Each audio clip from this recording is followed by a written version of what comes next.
Então era no interior, você imagina um garoto do interior, minha história não foge muito daqueles que conseguiram chegar. Era um cara que podia sonhar num lugar onde ninguém sonhava. Que o lugar onde eu vivia com a minha mãe, ter a vida difícil, era quase que proibido sonhar, era quase que proibido querer alguma coisa.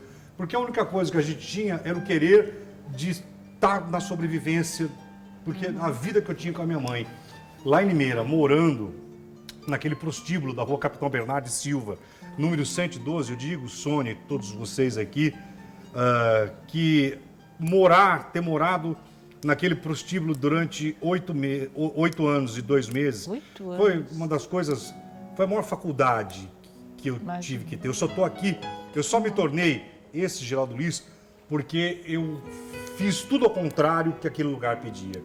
Que aquele lugar era de uma tristeza profunda, porque todas as mortes eu vi lá. O que eu aprendi com aquelas velhas prostitutas, com aqueles travestis, a minha mãe lavando roupa, foi exatamente o que uma das cafetinas falaram para minha mãe. Falou, olha, vocês estão no inferno, mas não é porque vocês estão no inferno que vocês têm que viver e se tornar e cheirar. Mesmo quando você está no lixão, as pessoas falam, como que você sobrevive ao lixão? Tem uma hora que já não fede mais, mas você não é o lixo que está naquilo, né?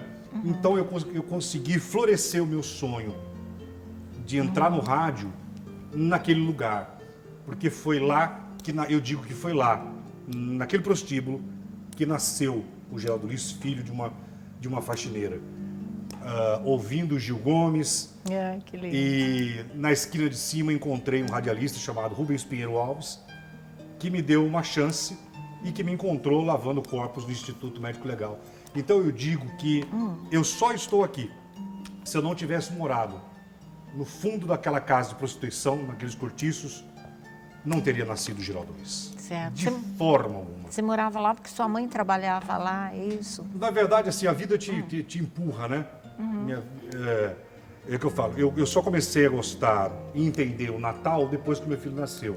Porque eu cheguei a odiar o meu pai durante 30 e poucos anos. Eu persegui, na época, o meu pai como repórter policial pelo ódio que ele nos deixou numa data que não era. Ele falou assim, pô, tanta data para esse nos deixar, ele vai fazer isso no dia 24 de dezembro, quando eu tinha 3 anos de idade. Sumiu e nunca mais voltou.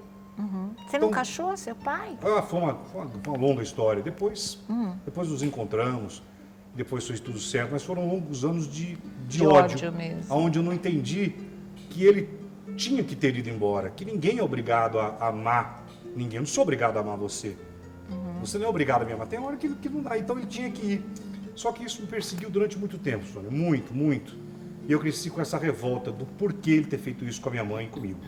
Mas quando você se torna pai, e quando a vida começa, aí você vê que o grande livramento para você ser feliz é você perdoar. Sim. É entender que nós não somos obrigados a muita coisa, mesmo quando a gente provoca a dor nas pessoas, as deixando ou não caminhando com elas. Eu digo que tudo isso foi o grande fruto do que meu pai não fez, de ter me tornado sozinho o Geraldo Luiz. Então, quando nós fomos parar lá, foi por um motivo que não tinha lugar para ir. Então, o aluguel era mais barato, e lá tinha os cortiços. Você é filho único? Filho único. Tá. Filho único. Então, lá foi uma grande sobrevivência, uma grande escola. E a minha mãe, lavando roupa para aquelas mulheres, foi um lugar que me ensinou tanto, tanto.